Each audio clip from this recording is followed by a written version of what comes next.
Welcome back to the Participation Trophy Podcast. This is episode 7.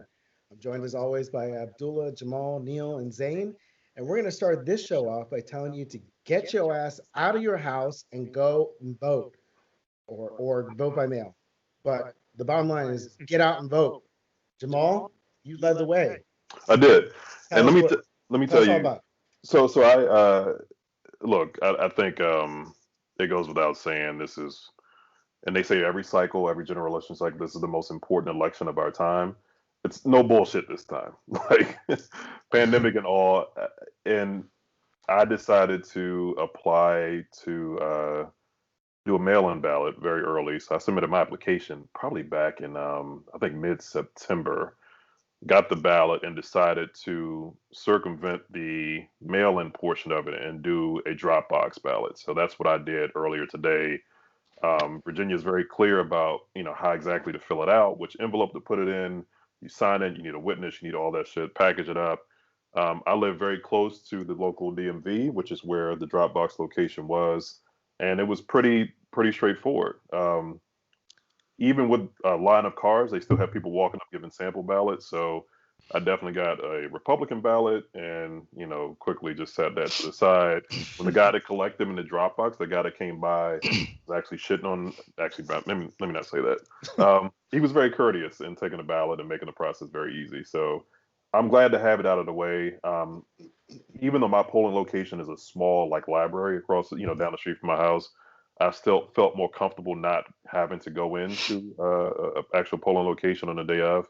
I expect everywhere to be pretty much packed, especially in this area too. So it's a relief. I'd never voted early before. I'm always been one to go the day of, but it's good to have it out of the way, and the process couldn't be simpler. So I encourage those. And what's timely is that the state of Virginia, some weird shit happened today. I don't know if y'all saw this, but down in Chester County, which is nowhere near Northern Virginia, some utility worker cut a line and shut down the whole the whole online system. application system for the whole state of Virginia, the whole fucking whole state, system. conveniently on the day of. This is the deadline to actually get your application. So What did about you it- stop by? Did you stop by Long John Silver's after you hit the library to vote? Or no? Is it true that shit's gone? Is it really dead? Unfortunately, Oh man, Pour one out. may God have mercy on our souls. Mark, man.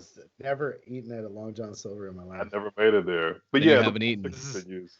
I'm not a conspiracy theorist, but shit like that, I think our senses on everything voting related this cycle is heightened because we see a lot of bullshit going on. Yeah. So again, to have that voting thing out of the way was a relief, and it was pretty smooth. Jamal, I have a weird memory from back in 2015, I believe, off of one of your Facebook posts, and I thought it was a really important message that I don't think gets preached around enough. Waiting to vote in a presidential election ain't the move, right?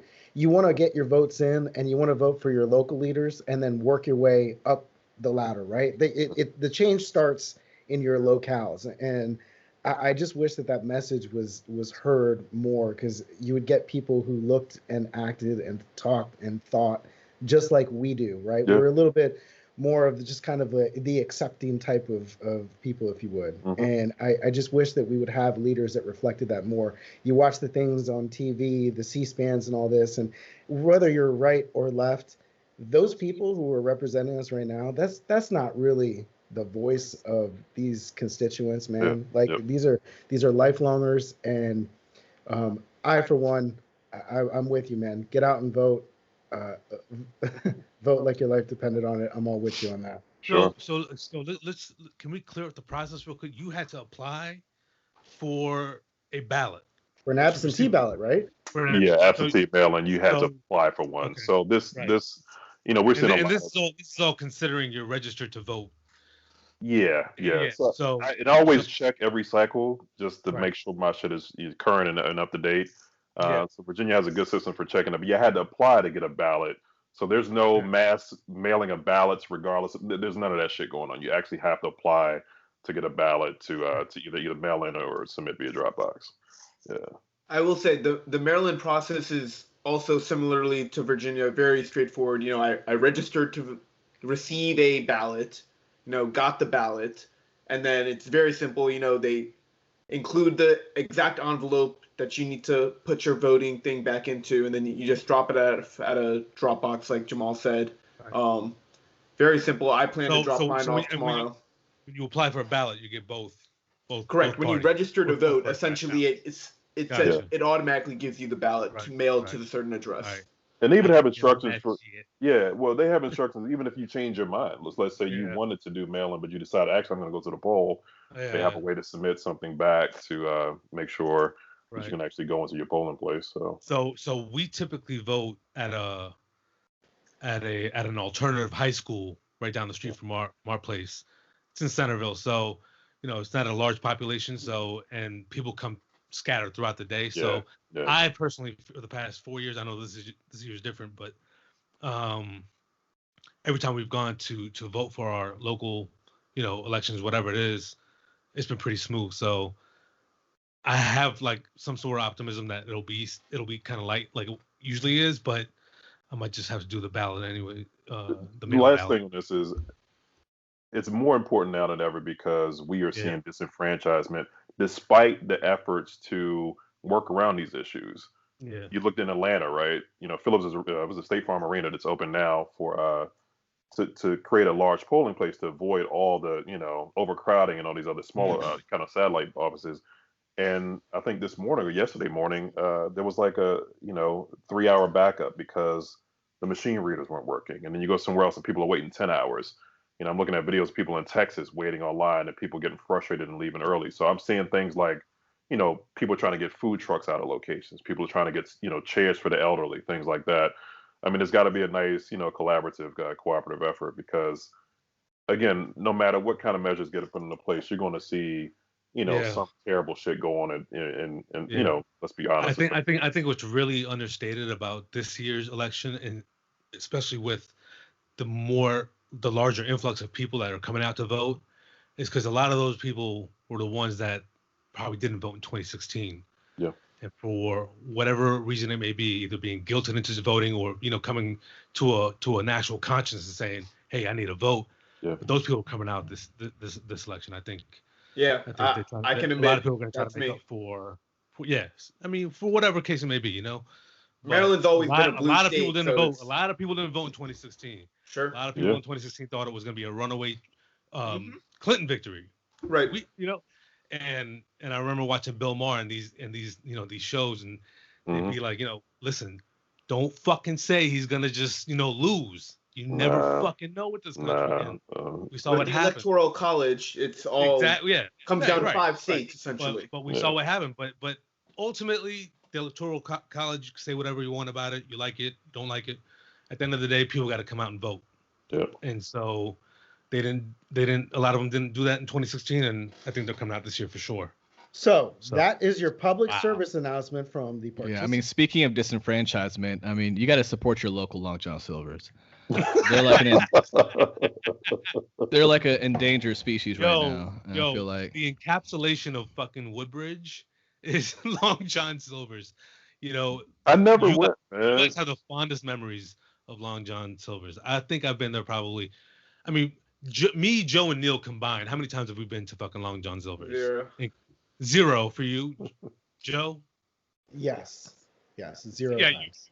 Zero times. Really? Zero I've been there twice. 0 times. Why would you go? I didn't eat seafood until like I was in my early 30s. I was highly allergic and I grew out of it. So I got kind of an excuse, but that's another story. I love fried food. Okay, I love fried food, and I still have never made fried popcorn shrimp, bro. Is like it's like near dear. It's like 96% batter. Jamal was 100% death. Absolutely correct.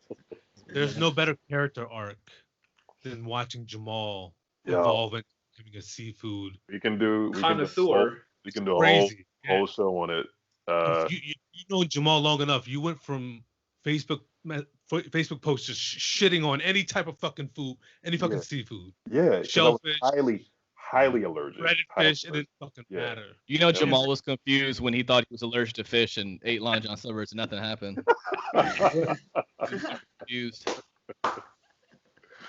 Man, growing up in Maryland, being allergic to seafood was the fucking worst. I was gonna say, Jamal, what is? Hey, I can relate. Being vegetarian, same thing. Jamal, what are the holidays? What do the holidays look like for you? What are some of the foods that you're getting cooked up on Christmas, Thanksgiving?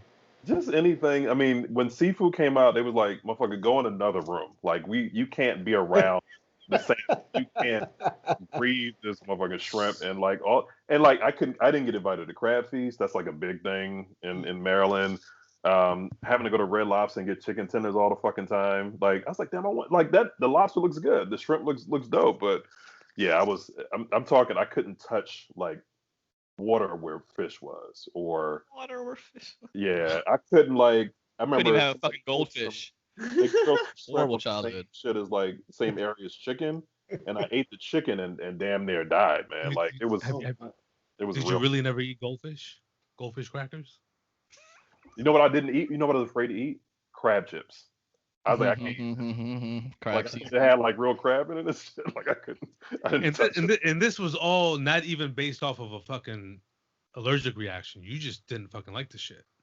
No, I had bad reactions growing up. My first Did bad you?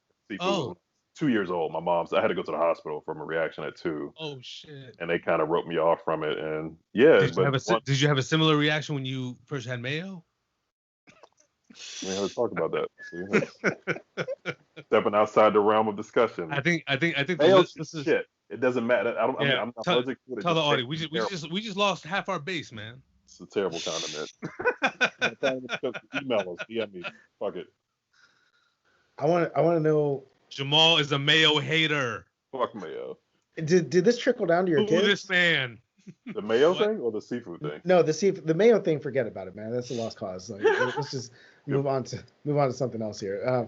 Did the seafood thing? Did that go down to your kids? Nah, neither one of them has an allergy. So they enjoy seafood? Do they know about it, or do you hide it from them? They do, but they love shellfish. They don't. I mean, they fish, but their thing is they love crab legs, crab, shrimp, like the cool shit. I don't give a fuck about like trout. I want my fucking lobster. I want a bushel of crabs. You know what I mean? So are you a steamed Cajun bucket guy, like at a crab joint? Like I fuck a whole you'll fuck a whole bucket up. Yeah, yes, sir. Potatoes and everything. All that shit. Corn, my fucking sausage. And as labor intensive. I love fucking crabs, but I love them more when my wife cracks the fucking shell for me, because that shit's too fucking labor intensive for me. That's some lazy shit, bro. That's part of the. That's part of the. I get it, man. But listen, man, it's just not filling. It's just not filling enough. No, crabs are fat fingers, so I can't do it with my bare hands. You would never survive in the Paleolithic era, man. Nutcracker, whatever it is. All right, Ross Geller. Yeah. Hey, but listen. So you'll fuck a whole bucket up. Oh yeah, for sure. Damn, you've evolved. Crabs up. I get crabs like once a week. For you, man. I get crabs like once a week. This shit is the best, man. Did you on your 40th? I'm gonna take you out for crabs. You need a black woman to teach you how to eat crabs, though. That's where you fucked up. There you go. You need a black auntie named Wanda to teach you how to eat crabs. Are there YouTubes with some Gap fan playing in the background? Yeah. Fucking MGD on the table. Like that's what you. Unless you're gonna tell me, hey, listen, I used to crack crab legs like this out there in Waldorf. Mm-hmm. Yeah, I worked with this one amazing black lady at NASA. And she used to say after everything, no matter what. Hey, I can't remember what her name was. It was Karen. Hey, Karen, you live out in D.C. or Maryland? I'm out there in Waldorf. Oh, say that again. I knew exactly what she said. Say that again, bitch. I called her babe for no reason. I'm out there in Waldorf. That's Jamal. Did we ever find the fried crab legs? I found a place that sold them. I went to their IG page, and they clearly got swamped with activity because they put a disclaimer on their shit like, "Please have mercy on us. Like we're a small restaurant. Like we can only supply so much a day." People in the comments like, "Fuck that! Like I want to come out there when y'all motherfuckers open. Like I'm gonna be up there. Like chill out, yo." Yeah. So. Staying on the topic of holidays here, is anybody else's Christmas getting fucked up by COVID? Any holiday plans getting fucked up by COVID? I don't think so, man. You guys you're all local, right? Everybody's local. Yeah. Right? Yeah. So it's gonna be weird because my Miriam's family, my wife's family, they do the whole Christmas thing, the tree. But we've been hanging out outside all fucking COVID long. Yeah, And that's just like that window's about to close. It is about Very to quick. It's getting chilly. It's getting chilly as fuck already. So I hope they don't try to just, cram a whole bunch of family into one room or into one house and say fuck it. Yeah, that's the tell, man. I mean, cases are on the rise in half the country. That comfort level about coming inside it's gonna be touchy. Some people are gonna get offended. Like, yeah, but see, the comfort level is usually around family, and even that I've known enough people who've contracted it just off of just normal family. oh yeah, yeah. The people you know and trust, Yeah. you'll never knock and say, "Oh, you might have COVID." You just don't give a fuck because they're family, right? And but I don't so, know, man. but even that, like, it's a risk. But the thought of Pop getting sick because you wanted to have some whiskey knock, like, I don't know if I'm man. worth it, bro. Ain't worth it, man. We're gonna miss that though. We're gonna miss it. Look, as a parent with kids, man, I've been dreading this season more than anything because if you thought that being scared about allergy season was bad, man, the second I hear a sniffle on one of my kids, I'm like, man, you better hush that shit up. Like, speaking of which, I got my flu shot today. Did you? Yeah. Man, voted, got the flu shot. This man is killing the game right now. This motherfucker getting shit done. Running a whole list of fucking errands. Go out and vote and go get your flu shot. Yeah, I Go did out and vote today. and get your flu shot. I'm not Say you fucking got your flu around. shot? Nah, I didn't get it. I've never gotten a flu shot in my life. So It's been a while. I heard them shits hurt. I probably got all sorts of fucking Oregon Trail diseases, of fucking cholera, and typhoid, and typhus. And What was the thing you die of on that? it's usually like typhoid or some shit. I thought it was Yo. like with a D. Yeah, remember used to go to like gravesite. Like, would you like to take a closer look at the gravesite and you pull up maybe like Dysentery, wasn't it? Thomas Sparks. Dysentery. Dysentery. It was cholera was another one. Dysentery, measles, typhoid fever. Yeah. Some of the greatest sadness in your childhood was the crush you added on fucking Oregon Trail that would die of that fucking dysentery and shit. Like, yo, Ashley, come on, not Ashley, baby. Your fucking wagon break apart and the whole family down. Y'all play? Hey, did you guys play Oregon Trail on the fucking Apple green screen? Oh yeah. Yeah, come on. Apple green screen. Yeah, the black screen with yeah. green. Yeah, I know you two did. Yeah, was that the one that had the little disc? You had the little disc insert on the front. Bro, if you had a Macintosh computer in 1987, you know about the fucking green screen. A Macintosh, not a Mac, motherfucker. You like the Macintosh. Macintosh. That led us into the Kazaa and Napster era, right? The Macintosh, AOL dial-up, Prodigy Internet. Yeah, you're taking it back. Net Zero. It's 90s, bro. Net Zero. AOL, get your 200 hours. Right. Shout out to Ted Leonsis. Hey, Ted Leonsis made bank on AOL. Shout out to fucking Ted Leonsis, man. Yeah. So, myself, I will be traveling to Dallas for Thanksgiving. So my holiday planning, I'm going to try and keep it COVID safe. Obviously, we're going to do social distancing, but I am going down there for a specific reason beyond Thanksgiving. We are going to see family friends, but we're going to go down there to go see to go shoot the Washington football team and Dallas Cowboys game. And so that's going to take us from homeroom into our very first period. Open gym. That game, that Washington football team game versus the Dallas Cowboys is not going to be the same this year. And that's because Dak Prescott's foot almost fucking fell off the other day. And it was pretty hideous to watch. Even my wife saw it before I did. And when I got home from the Washington football game, she told me, "Did you hear about Dak's foot?" And I was just like, "Yeah, I got to see it." And wow, that was Joe Theismann-esque. I right? continue to wonder why they even show one replay. Right. Like even they showed that shit on ESPN. Like they blurted out on ESPN yesterday, but I'm like, why do that? Don't even do it, yo. I mean, we know what happened. I didn't see it live. My boys were on a group chat, and I just saw a whole bunch of shits. I only saw it because Zayn and Abdullah were blowing up the group chat about it. I didn't see it live either. So here's the thing. You guys under the bus. Yeah. Here's my take on the injury itself. I also watched it after I heard about it, so I knew going into the replay what I was going to see. If you had watched that live, did any of you watch it live? It looked like his shoe came off his fucking foot. Yeah. Yeah. It doesn't always It look was only like- later you realize it was his foot coming off his fucking leg. Even same thing Right? similar with Kevin Ware, Yeah. Paul George, Gordon Hayward. Yeah. It didn't necessarily look right away, but then so when you look at it closely, you're like, oh shit. I don't know. I was Yeah. kind of more weirded out by the fact that it looked like he was trying to like jam his foot back. Like he threw his foot down a couple times, and you're just like, oh man, I feel terrible for the guy. Like the referee, the ref didn't know what to do. He's like calling over. It very much reminded me of Alex Smith, man. It was just it was tough to watch, man. And look, I don't want to play I don't want anybody getting injured. First of all, I'm not one of these weirdo fans that Right. it is what it is. But you know, you hope, especially in a contract year, you just hope that he's going to get taken care of, right? Des Bryant called out Jerry Jones and Stephen Jones on Twitter saying, you better take care of this man. So can you explain to me? He's playing on the franchise tag now, right?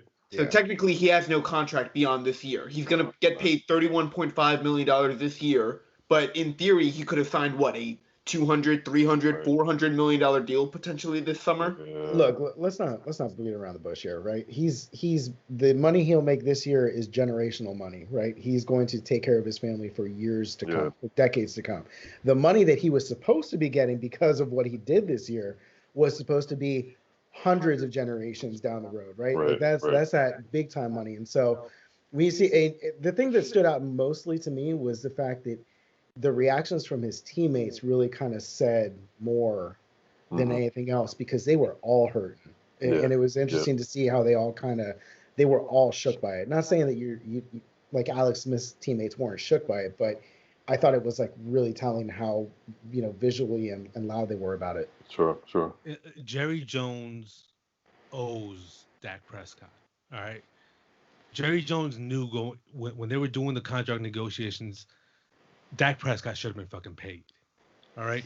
And despite not getting paid, despite having to fucking succumb to the fucking franchise tag, this motherfucker played lights out this fucking year. Yeah. Playing like the fucking money he was owed. And he wasn't the reason they were getting behind, right? Now his fucking foot is detached off his leg.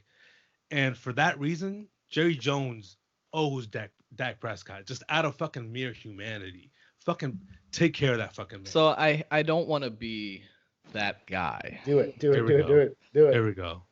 I mean, the Cowboys exercised an option that's allowed within the rules, right? Mm-hmm. So at the end of the day, it's business, right? I'm not saying he shouldn't have or didn't deserve the money, but I mean, this is how negotiations go. I don't think anybody. It's weird. I've seen a lot of players get hurt. For some reason, I never thought Dak Prescott would break his fucking ankle. I don't know why. No. But at the end of the day, you know, this is a league where the quarterback market itself, right? Mm-hmm. It's like a sensitive issue for these quarterbacks themselves. As soon as they see somebody that has the equivalence of their talent or their potential, right? It's kind of a back and forth game here. Mm-hmm. So Dak, instinctively, and the way he feels is generally the consensus of a lot of people is like, okay, you pay that man. Like, if you're saying that paying Dak would have had other implications on the cap for the rest of the team, I get it, right? Mm-hmm. But it becomes a matter of what you feel is more important long term, securing Dak or Ezekiel Elliott or Amari Cooper. Or using that money anywhere. I mean, I think I haven't followed the negotiations super close.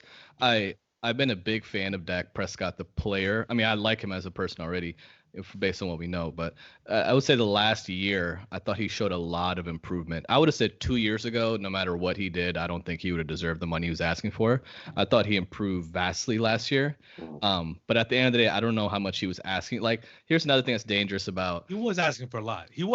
Yeah, like. The one thing I don't like about contracts are, okay, this guy got this much money. Yeah. Now, if I put up equivalent numbers or similar ballpark numbers, I deserve to have more and not less or whatnot, right? So as good as Dak Prescott is, we all know he's not Patrick Mahomes if he was asking for Patrick Mahomes money. I don't care about the numbers. I don't care about the stats.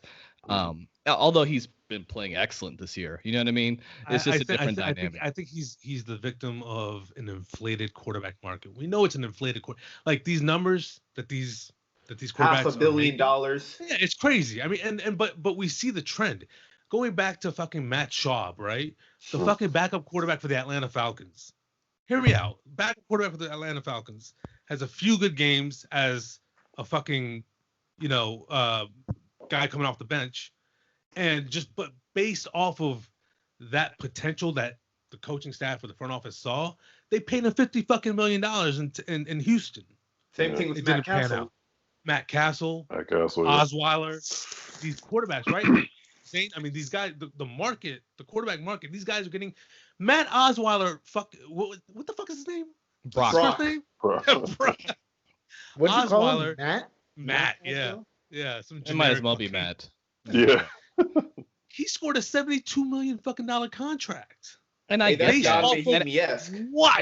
And I get that. At the end of the day, like, so there's for a big guy difference like between Prescott, him getting $200 million or $300 million, like, based on the numbers. But I mean, so when you're talking about Osweiler versus Dak Prescott, right? The gap in talent. What? It's like two different things to me. It's like two different things. It's two different things. I mean, it is two different things. But what I'm saying is, it's all about the quarterback market is about a hunch. It's about a hunch. Do you think Joe Flacco deserved the money after the Super Bowl? Did Trent Dilfer make money after his Super Bowl? No, but he didn't do. He didn't carry them. Not carry them. Fucking money. But I mean, I'm just saying. In hindsight, would you have said after Flacco had 14 touchdowns, 0 picks in the playoffs and made huge plays, in the playoffs afterwards, would you have said? And I'm just curious. I'm not saying this makes you wrong or makes me right. I'm just curious. Yeah. That's a good example because he's pretty polarizing. Honestly, it's a judgment call on what they feel is sustainable. Is if Joe Flacco's performance in the playoffs, right? Do you feel like Joe Flacco can consistently perform at that level for 3, 4, 5 fucking years straight? At the time, maybe they thought that he could. They thought they did. And it really set the franchise back. They thought he did. They're like, oh, okay, look at him. Mechanically, he throws the ball well. He catches receivers in stride. His check down receivers are good. All this shit, right? And based off of that, they feel like, okay, we can have this talent, Matt Schaub, sustain our offense for X amount of years. We're gonna pay him $50 million for it. Mm-hmm. That's what I'm saying. Like, it's all a hunch. It's like based off what the team, the franchise feels is sustainable based off of a sample size of fucking production. So are you saying Dak doesn't deserve another contract? Who, me? I'm saying based on the way that the quarterback market is, he does. He's like, well, wait a second. I've played this fucking well too. I'm not saying he deserved that amount. Yeah. What was the fucking, what were the terms? But these are negotiations, right? Like, Dak was not settling for any less than whatever that number was, obviously, right? Yeah. Yes. And I'm curious. I'm also very curious because Jerry Jones, he's very loyal. He's very loyal, but I also think he's like still obsessed over Tony Romo. I don't know. That's like a weird thing. I swear to God, I feel like he watches Tony Romo highlights late at night, and it's just like, I want. Have y'all ever seen? He listens to the Tony Romo broadcast, and it's like, oh. Hey, wouldn't you? Tony Romo, man. I love Tony Romo, but I feel like that's where he's at. I feel like if he felt like he had this team with Tony Romo, that they would be a contender. I don't know why I feel that way. I know there was a lot of stuff going on with Romo getting his contract from CBS, and that was huge, right? And then here Jerry Jones, and he was trying to pay Romo to stay that year. Yeah, I think he feels like Dak is it, but he's not it. You know what I mean? Okay. He wants to find another Tony Romo. Romo on the CBS broadcast is fantastic. Agreed. Here we go, Jim. Here we go. Here we go, Jim. I want to talk, Abdullah. We're looking at a slot corner receiver over here. It's going to come. It's going to come. The second thing I wanted to say was, have you all ever seen the way that Jerry Jones sits in his stadium? Do you know that he has like a little cutout that sits like, you know how most people have like the press box, right? And then you've got the owner suite, and the owners have their like, it's like a yeah. layer. Jerry Jones has this like Death Star contraption that I've never looks seen like it a before. I gotta look that up. um well, Neil, remind me that I got to put this one into this. It is Will the do. weirdest looking fucking thing. It's basically looks like he's the captain of this spaceship, right? And it's like this one seat that sticks out further than everyone else's seat. It's the weirdest fucking thing. But then again, you look at Jerry Jones. Disturbing. Yes, that's where I was headed. That's where I was headed. I don't think that guy's going to pay Dak anywhere near now, especially with his broken foot. It's going to be very interesting just what the year-length terms are going to be. What is Dak Prescott? Is it going to be another one-year franchise tag? Is it going to be a 2-year prove-it deal? Or here's the who thing: knows? none of these guys got to where they are because they just give money away, Sure. right? So I'm curious, and I agree with. I'm not saying I disagree with Abdullah. I'm just saying it's complex, right? It's Sure. This is a cutthroat business, right? So I'm curious to see where it goes. I mean, Dak has what, a 6-month recovery time. If he Right comes before back, training camp. yeah, if he comes back next year, I'm curious to see what's going to happen. I mean, if he was to stick with the franchise in some capacity, if his career was to end and not really continue to flourish or continue at all, maybe he would be offered, a front office position or some sort of position within the company. There's just a lot of questions right now. I mean, at this point, I don't know even financially what they can do, right? Like, That's another good point too. you know what I mean? Like, Yeah. like they give him the money and then he can't play, or like all these. There's like Alex Smith got hurt and we're still on the hook for this guy for what, 3 years, but we have an option out this year. But if he was to get hurt this season, we would be on the hook for, you know what I mean? Like, it's very confusing. Bro, so enough of the Cowboys quarterback. Alex Smith, you mentioned. Funny you mentioned that name. For the first time in 2 years, 693 days. he took a snap. He took an NFL snap. Guys, I got to tell you, being there, I thought his fucking leg was going to break every play. Several Every Aaron single Donald fucking hits. play. Yeah, I was worried watching that it. when Aaron Donald jumped on him, I said, "Holy fuck, we're about to watch this guy's entire body collapse." And I was just like amazed at the fact that he just kept getting up. And then, of course, afterwards, you see how many passing yards he actually had. Zane, I'm actually going to toss this one directly to you because I want to know what your thoughts are on A, Alex Smith coming back, and B, Dwayne Haskins' tummy ache. Oh. So I just got off the phone with Dwayne. I'm just kidding. So this franchise is, oh my God. Like, if I was like, you know what it feels like? You know, that first 3 months of Trump where like so much shit happened. You're like, how is this possible? Like all the shit that we forgot about, right? Yeah. In the last week alone, we went from all these questions to all these reports coming out about Dwayne. He was lazy. He didn't study the playbook. He killed some kittens or whatever. Ron very tastefully shit on Dwayne. Between Ron and the media, like the systematic breaking down of how he's basically a miscreant was crazy. Just watching this news come out, like, God damn, man. It was crazy. And my thing is, look,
Do I follow the Giants? I'm not. Do you follow them like every step, like position No. by position, like No. like I used to be break down better the with it. salary cap and shit? Like I used to be better with it. I hit that point where Washington fans hit a few years ago, where you have an emotional investment. You've given a lot to the team, but the expectations are so low. You're just like, I'm going to kind of disconnect. Yep. It's the TV, it's the CNN on in the background while you're actually doing something on your phone or typing something for work. That's what they are now.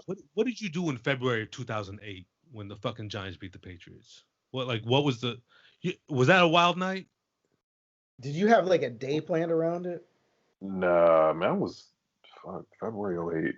David Tyree, come on, bro. Let's No, get hey, not everybody's a Super Bowl remembrance like you. I partied, man. I was definitely a lot more invested back then. I don't remember what I did. You were probably elated too, though, as a fan. Yeah, absolutely. Was that the last time you fucking like really were invested in this team? Like, well, 2014. Well, they won a Super Bowl in 20. Tell me about the breakup between you and the Giants. They won a Super Bowl after that. Man. After that? Oh, yeah, they won another Super Bowl after that. Pittsburgh and Arizona. Yeah, they won two. Yeah, they won two. Yeah. Right, both against Brady. But 2008 was special, bro. Like that, it was. That was crazy. That wild card run was. I mean, yeah. If the Washington football team was ever in the Super Bowl, the entire day would be dedicated to activities around that event. Insufferable out here. It would absolutely be insufferable out here. I mean, the Capitals gave us a little taste of what a real championship. Actually, the Nationals was good. Yeah, it was good fun too. It's not the same. It's not the same. It's not the same at all. But it has been what, 20? How many years now since the Super Bowl? 20. 39. 30.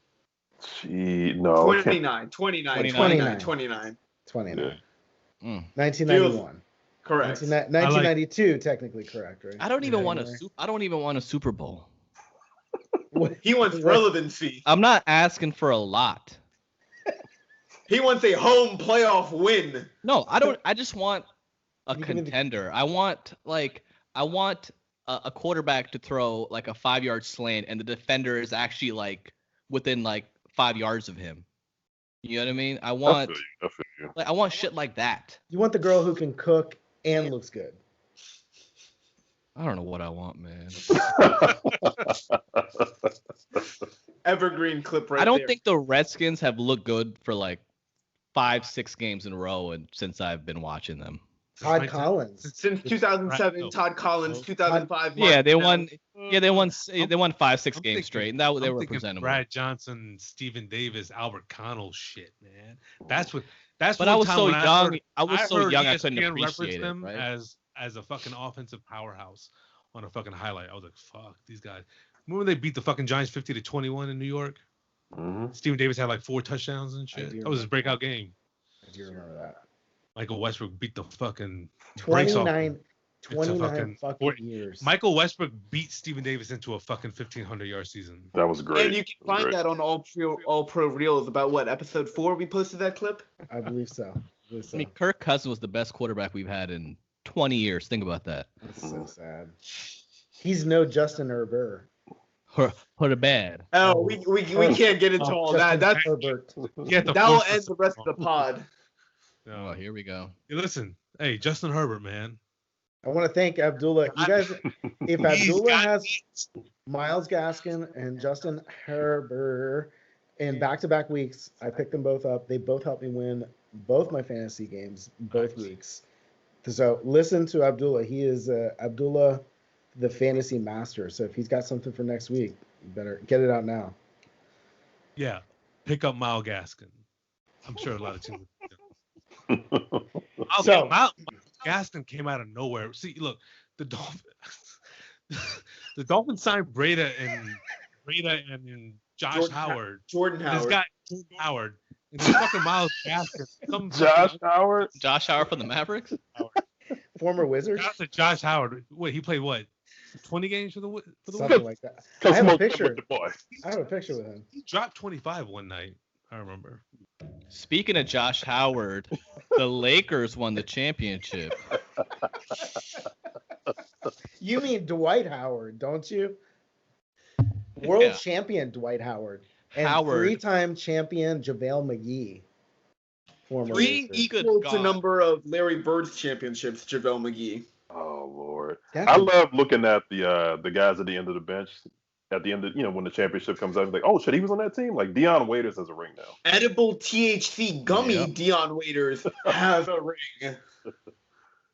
That's great. He got kicked off the Heat for that, right? Correct. And then he was guaranteed a championship ring potentially if the Heat would have played nice. Either way.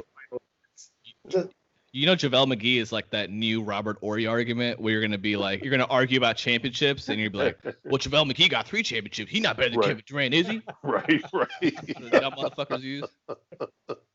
James Jones. Oh my goodness. Does DeMarcus Cousins get a ring? I think they are gonna get him one. I heard he's eligible. Yeah. For what? Ordering lunch? Let's not forget DeMarcus at Media Day looking sad as fuck after he blew his shit out. He's just standing with the ball like on his leg. I just felt so bad for him. It happened like 3 times, right? Yeah, man. Any chance we see him in Washington next season? Yeah, sure. Hey, why not? 100%. Veteran minimum? 100%. Hoop District will love the social media attention. Yeah. 1,000%. We thought we were going to get it with Dwight Howard, too, but I still, that blows my mind that he just won a championship, man. And less than 2 years ago, he was at Media Day with the Washington Wizards. Talking about he added a 3-point shot to his repertoire. Oh, my God. So this is what I asked him at Media Day. It was all the grave about Dwight Howard. I said, Dwight, do you imagine yourself shooting threes this season? He closes his eyes for 3 seconds. He says, yep, I just imagined it. I was like, all right, smart Alec. And then they contacted the GM and said, we gotta get this motherfucker out of here. All right, so you hear what he said on Media Day? He's talking about shooting threes. Get him the fuck out of here. Get him the fuck out of here.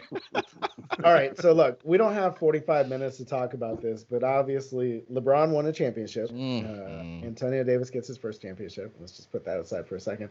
Anthony Davis. I'm sorry, what do they call him? Antonio, man, you got Abdullah. Wow. Like a throwback. Houston, Herbert, and Antonio Davis. Yo, bring the breathalyzer test out on us right now. Hey, Matt Osweiler and Josh Howard. Ooh. Running here. So the LeBron's fans are out in mass quantities now, and the conversation of GOAT comes up, and all the other conversations. Will he repeat next year, and who's coming with them? And all right, go ahead. I'll toss it up. Abdullah, I know you wanted a piece of. You've got something to say about this. No, I just think his fans is just the most insufferable community of people on the face of the planet. Like, and LeBron sometimes feeds them this shit. Like, just saying subtle shit. Like, I want. So now his cult, like his weirdo fucking following, is going to use that and say, well, listen, 17 years. And they're just pulling out articles like fucking some off-brand SB Nation article about off-season awards. And it's like 3 candidates and LeBron wasn't on it. Like, see, he doesn't get any respect. So it's just been like nearly two decades of just we've hated LeBron because of his fans. Let's just put it that way. Like 95%. Nobody hates more than me. They're just an insufferable, whiny fucking group of people. It's the worst. It just reflects LeBron on the floor, crying, whining after every fucking non-call. Oh my God. We had to prepare for this. What? I would add it. Congrats to him. If that was a stat, 25, 11, and 8, 35 years old. Let's go. If complaining about calls was a stat, he'd average a fucking quadruple double. We wouldn't remember who the fuck Oscar Robertson even was. Man, it's all good. LeBron's cool. He's a great player, man. But his fans. Is he though? Uh-oh. Bro, we just extended the length of this podcast by a half hour. Nah, that's not even. Man. Nah, man. Come on, though. I mean, this is jealous motherfucking Nebraska. I don't know. I mean, either way, all I'm gonna say is I have watched the Lakers since about '97. I've witnessed witnessed 7 NBA Finals, Lakers winning 5. It was points in my life where the Lakers lost. I couldn't sleep at night. And as soon as LeBron James got the roster, it's like Jamal with sneakers. It's gone. Like, dog, I took an L this morning. Don't trigger me. Your sleep number? I just want it to end. It's been all day. So now you don't. So now you're saying you don't give a fuck. But the Lakers? Yeah. I don't care. I was rooting against them. Yeah. I hear you. That's crazy. That's wild. The Lakers are my second team because as a Bullets fan, you always had to have a second team, like a team that actually does. You got second teams as like grown-ups and shit. Fuck, I remember in third grade I had like 4 teams. There were teams I've always liked. Like this year, you got 4 teams. Yeah, but those were teams like this is my first team, this is my favorite team, this is my second team. Like those were real favorites. Like they were set in stone. Like your top 5 trash rappers and shit. Like no man, like, see Jamal. Your top 5 teams, those were who you followed. Jamal can understand where I'm coming from here. As a Bullets fan, you knew you were never going to win anything of value, and so you had to have a second team, right? But my favorite player was Magic Johnson, like growing up, so it was easy for me to kind of get on board with the Lakers. So at least I knew I had a shot. But yeah, when you got like Purvis Ellison and Charles Jones, fucking Scott Skiles and just random shit. Yeah. I mean, it's the most random shit ever, and it's. You needed to have something. There's always teams you enjoy watching. You talking about go watch them. Because I like the Blazers. Like when you last time you saw like a child that was like a Clyde Drexler fan. That's my fucking bald. Like what are you talking about? 21 years old. Really, you were that guy? Because here's what I was gonna say. For me, Clifford Robinson, shout out. Yeah, absolutely. Clifford Robinson in the background of the Shrug. More famous than that. But growing up for me though, like between 90 and 98, like the Bulls were the consensus favorite team. Like even if you had a loyalty, you're saying it wasn't so much for you. You weren't like by default a Bulls fan, a Michael Jordan fan. I was a fan of other players, like Joe said. I wasn't really rooting for any other teams per se, but I would definitely look forward to seeing Sean Kemp and fucking Clyde and those guys. Absolutely. But I wasn't like I wouldn't go and ask him about a Portland Blazer starter. You know what I mean? Like, no. I wasn't on shit like that. For me, it was like Jordan or bust. Like I like all these other players, but you're not fucking with Jordan. Like I thought you were a Knicks fan. Oh, that was after you Jordan. got the receipts. Yeah. He started backpedaling quick. He said, No one. What had happened was it had started raining. I could never root against Jordan. I rooted against him all the time. I didn't like Jordan. Really? At all. Yeah. I couldn't. I hated people everybody else liked. I stan MJ, man. Like, I've become a bigger fan of MJ in his retirement. It's kind of like my Seinfeld. I never saw it live. I always saw that's a good Y'all rooted against Joe, that's the perfect way to describe me. I never saw it live, but yeah. Well, that's because you were too young, though. Yeah. A little bit different. Y'all could root against Jordan and Pippen? No, it's not that I rooted against him. I didn't like people who everybody liked. And maybe that's the same thing with Joe. But Jordan, man. What does that mean? It was Jordan, man. You didn't even say anything. It's weird. If you gotta feel it in the heart. Look, you gotta say, man. Look, I'm gonna tell you this. In 1995, what do I have in 1995, I did not like. In 1995, I didn't like Hulk Hogan. I didn't like Michael Jordan.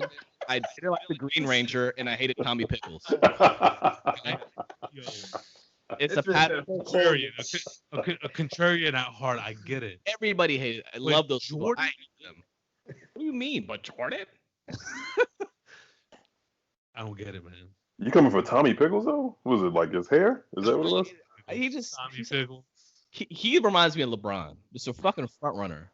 Just a fucking front runner. Always thinks he knows what he's talking about. The great one. Yeah. I was always rooting for Chucky, man. I was rooting for Chucky. Chucky's a beast, yeah. I love Chucky, man. He was unsure of himself, but he is grew. Jordan, man. Huh? Chucky is Jordan. It's not fucking Chucky's not Jordan. No, that's bullshit. That's I always rooted against Duke, the Yankees. Yep. The Patriots. Exactly. No, Pat's is a little the later. Patriots to root against is my generation. I don't root for Tom Brady. Oh, I love Tom Brady, but that's because he's Michigan, and I've been Michigan fan since Romeo Robinson put Seton Hall out in '88. Damn. Ooh. Yeah, so people, well, you know what, man, it's when the Fab Five came into existence, I had already been a Michigan fan for 4 years, so I didn't really appreciate motherfuckers coming up and telling me I was on a bandwagon. So I was just like, hey, man, fuck it. Glenn Rice is who I bandwagon with. You know, that was that '88 championship. It was fantastic. Desmond Howard was around on their football team at that time. I stand Michigan like Abdullah stands Michael Jordan. If you didn't have a Michigan starter jacket in 1996, white, I had a white one. Yeah. Poopy like a motherfucker. Michigan starter jackets? Yeah, either the white one or the navy blue one. There was the bubble navy shit. blue one with the yellow with the gold trim too. I had that one. You didn't have to know shit about Michigan University, but that was the fucking. I think Waldorf, we used to rock them all the time in the navy blue. I heard them black socks started with the Michigan team. My Waldorf accent is impressing Jamal, and I'm so proud of myself. I'm so proud of myself right now. We gotta find. I'm gonna go ahead and hang up right now while I'm on top. You know, find Karen and have her on the podcast. It wasn't Karen. It was Kathy Seibert. Shout out Kathy Seibert. Man, this dude is totally dyslexic with his first names today. We're all fucked up. Yeah. Go ahead. Shout out. So, anyways, before we jump out of here and go into to our TV and theater class, let's get a prediction from everywhere. Are the Lakers going to repeat next year? No. I'll be the contrarian and say yes. I always give deference to the champs. Always. We shall find out in T-minus 10 months or so. I never liked the sequel. And that takes us right into theater. Coming to America 2 has now been purchased by Amazon to add to, Jamal was telling me a little bit earlier today that they got Borat and now they have Coming to America 2. It's supposed to come out in December. My understanding is you guys do not know what the storyline is, so I need to hear what your reaction is with this brief 13-second preview. In the sequel, Prince Akeem is set to become king of the fictional country of Zamunda when he discovers he has a son he never knew about in America, a street-savvy Queens native named Lavelle. To honor the former king's dying wish to groom his grandson as the crown prince, Akeem and Semi set off to America. All right. Guys, I'm just going to tell you. I hate the name Lavelle. That shit doesn't... I don't know why that shit bothers me the most about the whole description. They don't have cast up, right? We just know about Eddie and presumably Arsenio Hall. Correct. So supporting cast is Jermaine Fowler, Tracy Morgan, Leslie Jones, Arsenio Hall, and Wesley Snipes. Wesley Snipes. There you go. That could make the movie right there. Yeah. That's a good crew. You said Jonathan Fowler? Is that his name? He said Jermaine Jackson. And Tito. I don't know, man. I'm not big on sequels, man. I'm gonna go out there and I'm gonna watch it. Joe, it's gonna suck. Yeah, I'm worried. I'm pretty sure it's gonna suck. Look, man, Coming to America is an iconic film.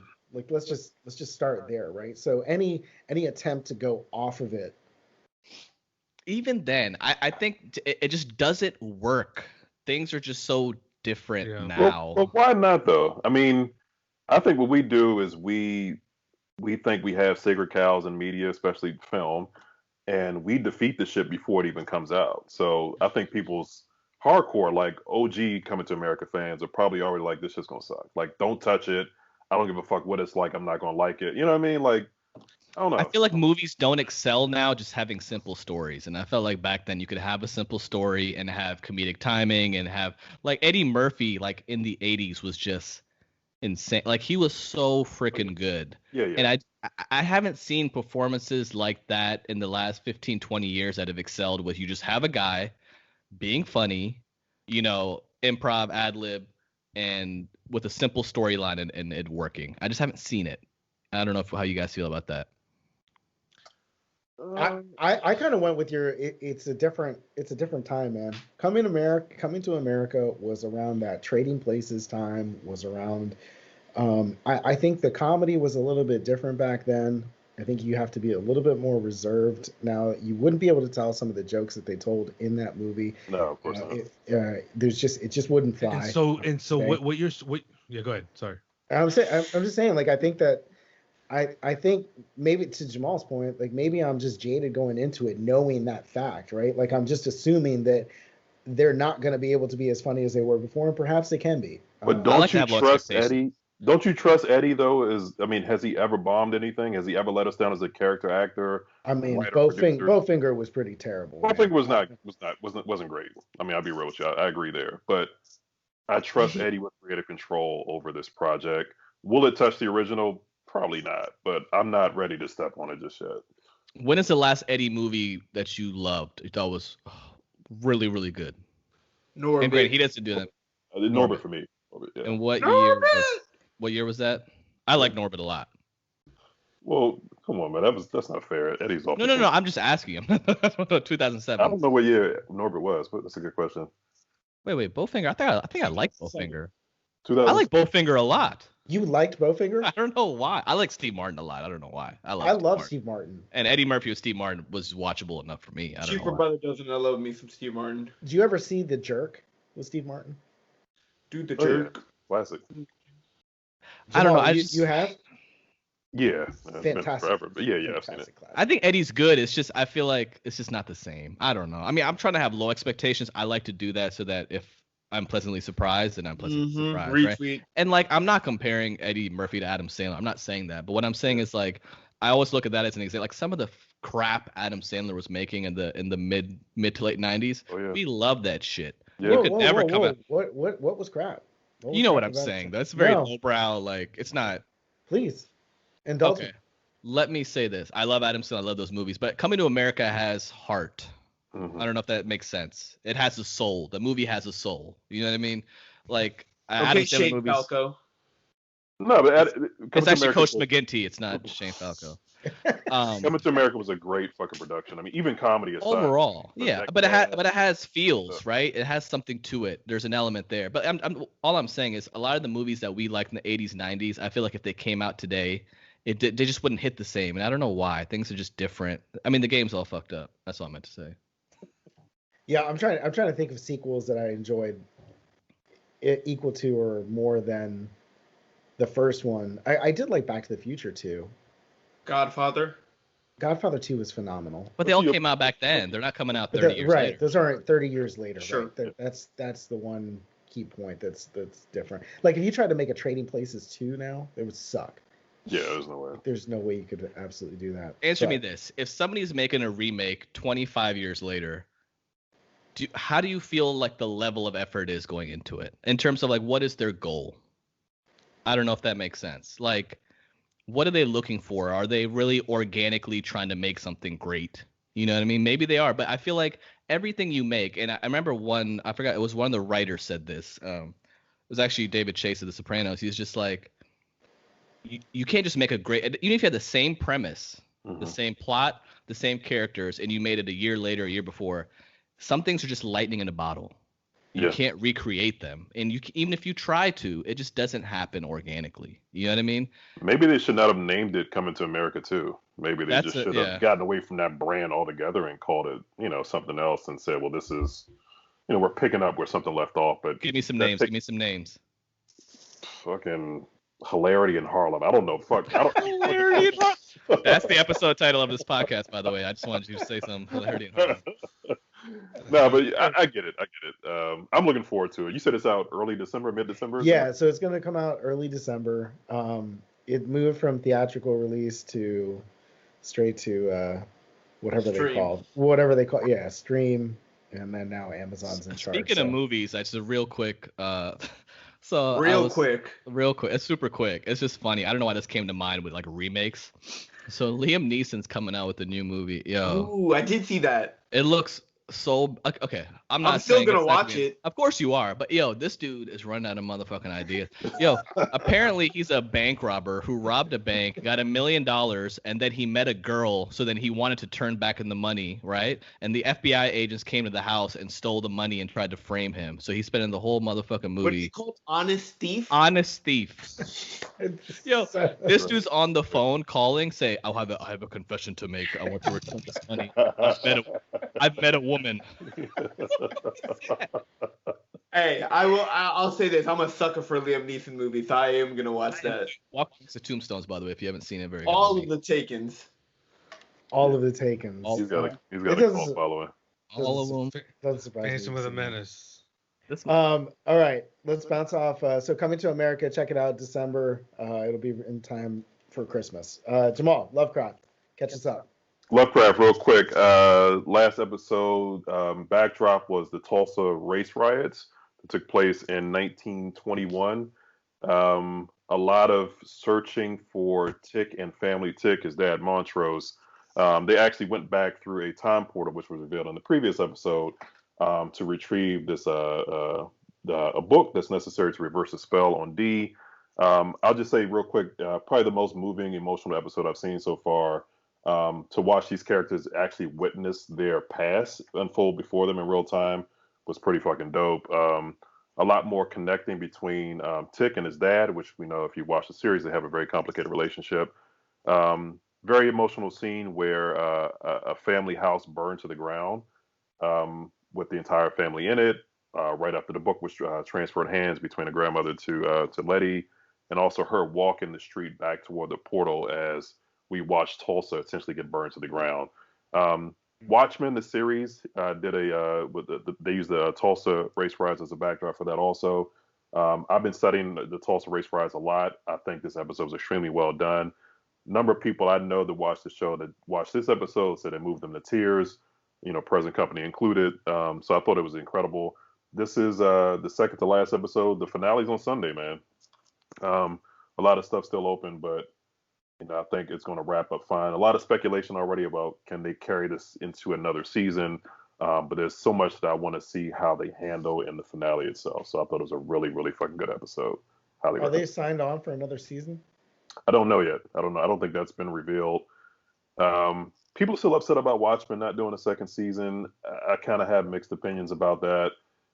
Sometimes I think things are best left the way they are, but I see so much potential in how they can do a second season of Lovecraft. So it's kind of wait and see. But yeah, I'm looking forward to how they wrap it up. But yeah, great episode, incredible episode. All right. Well, everyone's going to need some shit to watch because sports are wrapping up. I had no idea baseball was deep into their playoffs either. Conference finals, conference series. Yeah, I don't even know what that means, to be honest with you. Like, does that mean there's 2 more rounds left?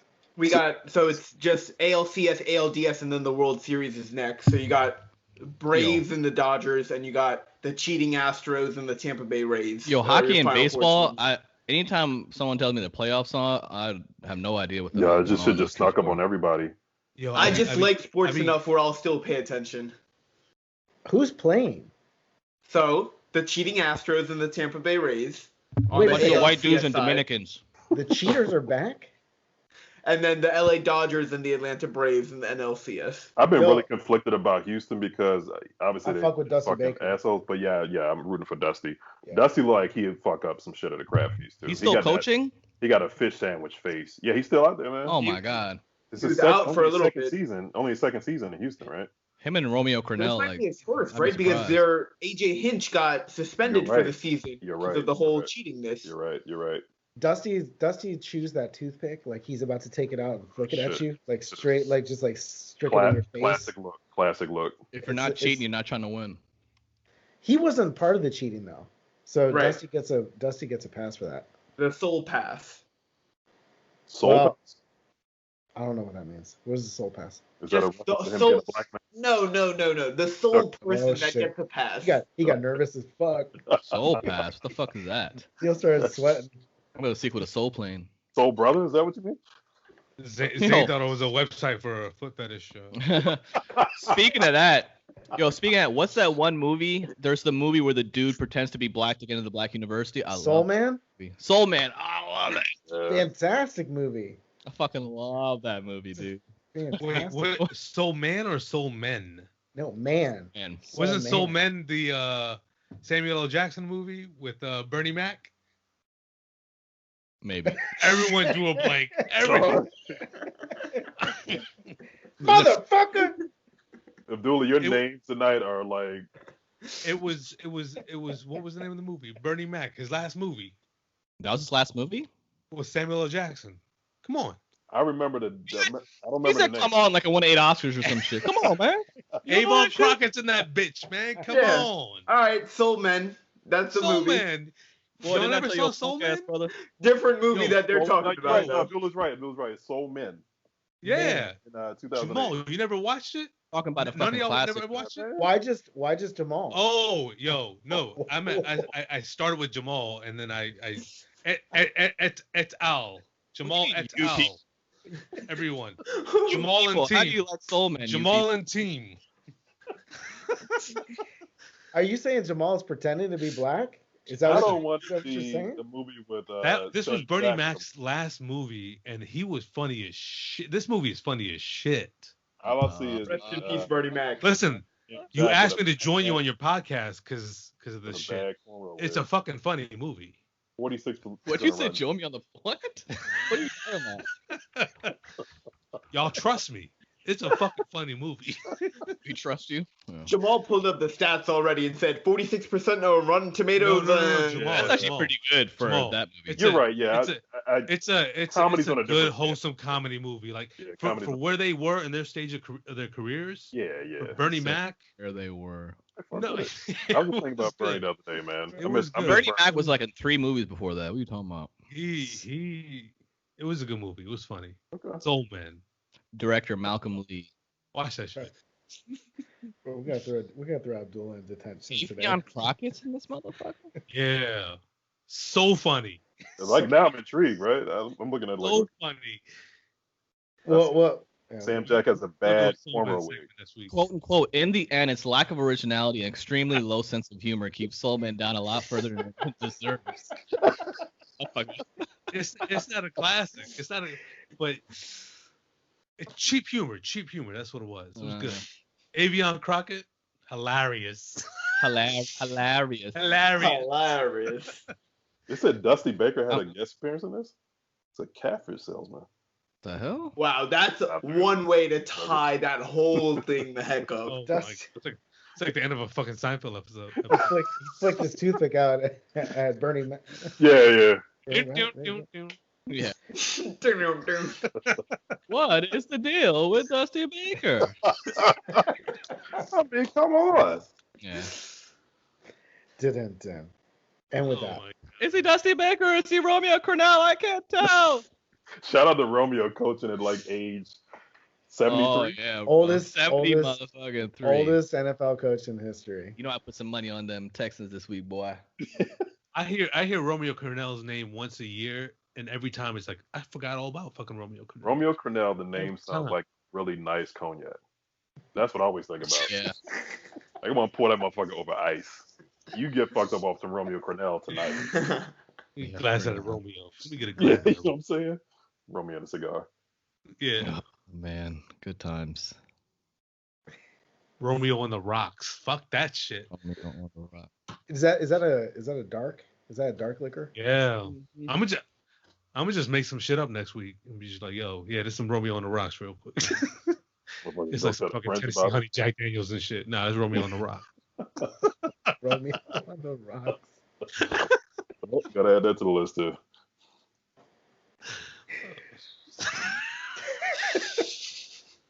We're gonna stick Abdullah in detention this week. Guys, let's hop out of media. Let's hop out of theater class. Let's go straight to detention. Michael Thomas recovers from injury and punches his teammate. Carlos Boozer has a dyed beard, and the Apple iPhone 12 is going to fucking rape your wallet. There are your 3 topics. You guys have 5 minutes to break these down, and you can add Abdullah to the detention list this week too. He called that man Slant Boy. Malcolm Jenkins. Apparently that might have been fake. I'm not sure if it was actually true, but It it sounds better. Yeah. It sounds a lot better when he called him Slam Boy. Oh, that's terrible. But did he actually punch somebody? Yeah, man. That's why He he was out. questionable to play with an injury, but then he was turned to ruled out because of Yeah, a separate so incident. he punched this. They have this corner who came out of Florida, I believe, who's also got a little bit of a mouth, and apparently they got in a fight last year too. But the funniest shit about this story, even though the Slant Boy thing probably isn't true, the report basically said that Malcolm Jenkins called him Slant Boy, and Michael Thomas punched the other dude. Didn't punch Malcolm Jenkins. What kind of shit is that? No way. He's got to take his That anger shit out up. somewhere. You know what I'm thinking of is the fight. Was it Andre Johnson? And Cortland Finnegan. Bro, that was my Yeah. favorite NFL He fight, pulled his man. helmet off. Bro, He Cortland took- Finnegan got And he took chewed his out. helmet and threw Johnson's helmet like 50 yards. I Like love that that shit shit. flew out of the frame, yo. I hated Cortland Finnegan. Yeah, man. They used to Who's say like you had to be an asshole to fucking get Andre Johnson riled up. Yeah, And Cortland Finnegan was that asshole. like Finnegan was cool, man. Yeah, that would be like if Larry Fitzgerald just went buck wild crazy and just like slapped the shit out of somebody. Like that shit would never happen. oh my god. Y'all seen Boozer's hair, right? Like I don't know if you saw the I'm draft. trying to look it Yeah, up. yeah. The But he's old had Lego five head shit. shit. Yeah. He's been doing it since he was in the league. Like when he Can was anybody throw the? I can't. I'm trying to find this. I Shit. put it in the chat. You can. All right, you can hold see on. it. Let me see. Yeah. See what Yeah. this shit look like. It looks like it looks like one of those Halloween beards. Yeah. I'm Like confused. The fuck is costume- this? The costume you put on. Wait. Oh, it's dyed. Okay. It's dyed, but it's not just like the beard. He's talking real close to the camera, so all you see is the Wait, painted. this isn't 2K21. And like he's not even trying to make it look somewhat realistic. Like he's starting to shit like right under his eye and shit, like right under the cheekbone. So this is a real question, right? Given the fact that he's done this with his hair before, there's like some illness here, right? Like, Yeah. what is like the? You have to be shameless to do this Yeah, shit. I was thinking the same This shit. is shameless. It's shameless. Like you Yo, fucking. I you said just- illness. I'm trying to like make it seem like it's something that he can't help or something, like a disease, like alcoholism or some shit. No, this shit is deliberate. And you're saying it's shameless. Yeah. He's sort of- Like you just seen your fucking fake ass hair go viral on the internet. You're like, This a is what fucking happens when you don't have your joke, and boys you to come up check with this you. shit. Huh? Yeah, this is what happens when you don't have your boys to check you. Like your boys don't love you if they letting you Friends. getting on media, get on camera like this. Yeah, If you that's came true. out with the beard like up under your eye and shit, like I'd be like, Yeah. yo, DM you like, man, take that shit down, bro. Like that ain't it, you know? Got a lot of balls. Like I'm trying to look at it very like up close. It looks like pubic hair. Like it looks like pubic hair was Big hair look like that. fucking pasted on there. Like it just doesn't look right. It just doesn't look right at The all. royal penis is clean, Your Highness. Oh, nice. You think they'll bring them back? Royal penises? The- They kind of have to. That was an iconic moment in the movie. It was an iconic moment. That's true. The last one is Apple iPhone 12. Anybody have any thoughts on a new phone that doesn't do much different than what the previous phone did? I'm really, honest to God, man, if I didn't have so many fucking Apple products, I really, You would get a Droid. What's the runaway new feature for the iPhone 12? There's Tells always time. that one thing, right? Make phone calls. Like the 3 fucking lenses for the 11. Yeah. Everybody's mad because the phone doesn't come packaged with wired headphones or Or a the charger. Right. What? They're for carbon It's emissions, supposed to they're- be environmentally friendly to Yeah. use the Apple provided wireless charger that I'm sure they're going to charge you $75 for. Yeah, people are pissed about that shit. Yeah. I didn't upgrade last year, so I'm due to get one now. I'm going to get the 12. But you know, I don't want to hear shit from Android people talking about years ago. are there Android users in this chat? Not One hit. anymore, Joseph. Not anymore. Well, because for the longest time I was an Android, and Joe would be like, this fucking scrub. I'm still Android. Ooh. Oh, I do remember that now. That's why you get those. That's why you get those emojis. Those weirdo Fake emojis. Yeah, that's like the weird emojis. the crazy big emojis. That shit is wild. Right. That shit Do you- is super wild. At this point, Zane, with the rest of them, the United States going to Apple, Why are you still on Android? So I used to have Apple back in the day, and then I made a switch to Android.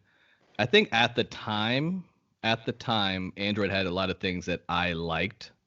Over time, I don't want to switch back now. You know what I mean? I remember you on the iPhone. Yeah, I'm like, I loved you then. yeah. Yeah, at the time, I just loved like streaming videos and whatnot and watching games on my phone. And at the time, you could do all that shit on Android. You couldn't do it on Apple. Yeah, I will say this: Apple's texting way better. The UI way better. The interface way better. But I just prefer having open source. I get it. A lot of my boys are like IT nerds. They always shit on the iPhone, but I never liked the UI on the Droid. I didn't. It should just seem like it's on a fucking Tandy computer. Like I didn't like it at all. Yeah, there are variations that I don't like. I'm not an Apple hater. I'm just content doing what I am. You know what I'm saying? We'll keep you in our prayers. Yeah. Apple front runners. Tommy Pickles, Hulk Hogan, Apple, Steve Jobs, all those motherfuckers. Macintosh. Be a Chucky. That's a wrap. Come back and see us next week, folks. We'll have more of these great, funny, crazy loves and likes of Zane's. He'll talk to us about cookies next week. Zane knows all the cookie spots. I definitely would like to have a segment on cookies. The edible type? I'm Joe. That's Abdul. The edible Jamal, type? What the fuck does that mean? That's Neil. Peace out, guys. Bye.